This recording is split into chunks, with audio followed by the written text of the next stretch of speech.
Assalamualaikum warahmatullahi wabarakatuh. Halo bapak-bapak dan ibu-ibu sekalian, warga Kota Bobau dan seluruh korban AMG Pantheon. Hari ini saya ingin berbagi pemahaman kepada kita semua tentang masalah yang terjadi dalam perkembangan diskusi hukum AMG Pantheon. Jangan skip video ini agar tidak terjadi kesalahpahaman ketika menilai maksud dan tujuan dari video saya kali ini. Saya ingin menjelaskan kepada kita semua bahwa pelaku utama dalam persoalan AMG Pantheon sebenarnya adalah sekumpulan orang yang membuat dan mengonsep bisnis AMG Pantheon itu sendiri. Di dalam hukum pidana, mereka disebut dengan intellectual daeder atau otak dan pelaku utama kejahatan. Ini disebut juga dengan kejahatan korporasi yang bisa disebut ini adalah sebuah sistem atau subjek hukum utama berdasarkan KUHP nasional yang baru, yaitu Undang-Undang Nomor 1 Tahun 2023. Hal ini diatur pada pasal 45 sampai pasal 50. Dalam masalah ini, saya melihat ada upaya sistematis untuk mengalihkan perhatian kita semua tentang substansi masalah hukum AMG Pantheon.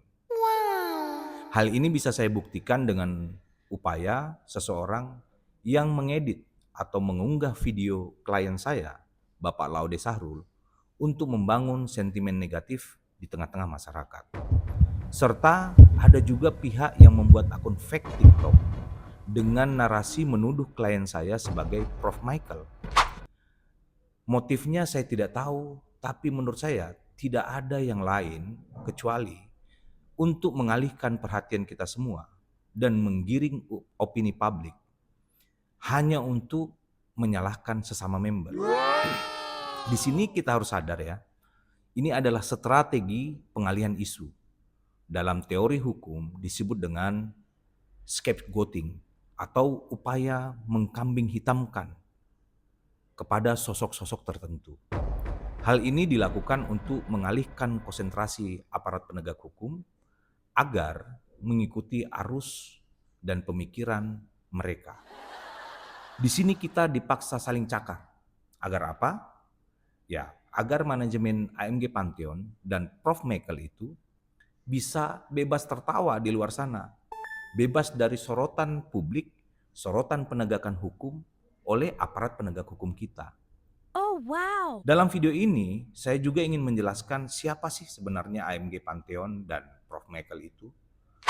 AMG Pantheon itu mungkin kita tidak pernah menemui gitu ya. Tetapi mereka memiliki jejak digital. Jejak digital ini nyata.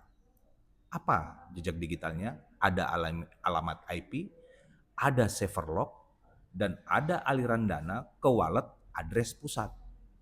Juga ada instruksi melalui aplikasi Bondchat. Ini adalah bukti aktivitas material mereka gitu loh. Dalam hukum pidana cyber, jejak digital adalah tubuh dari pelaku. Jadi, kalau ada pihak-pihak tertentu yang menyebut mereka itu gaib, itu adalah bentuk ketidaktahuan mereka tentang undang-undang IT. Saya menyatakan hal ini agar penindakan hukum tidak hanya tajam ke bawah. Kita harapkan konsentrasi aparat penegak hukum jangan hanya menyelidiki member AMG Pantheon, tetapi juga sekarang kita minta mereka agar mampu mengungkap manajemen AMG Pantheon dan Prof. Michael itu. Oh yes. Kita minta mereka menuntaskan dulu ikan besarnya lah, begitu istilahnya. Agar ada kemudahan untuk pengembalian kerugian bagi para korban. Hukum itu harus tajam ke segala arah, baik ke atas maupun ke bawah.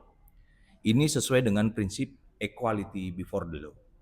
Jangan ada tebang pilih atas penegakan hukum masalah ini.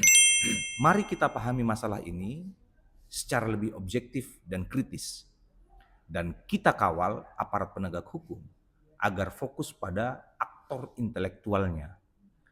Hukum harus tegak untuk keadilan, bukan untuk memuaskan kepentingan pihak-pihak tertentu yang memanfaatkan penggiringan opini. Saya akhiri penjelasan saya ini. Saya Imam Ridho Angga Yuwono, akrab dipanggil Angga, advokat dari Kota Bobau. Terima kasih.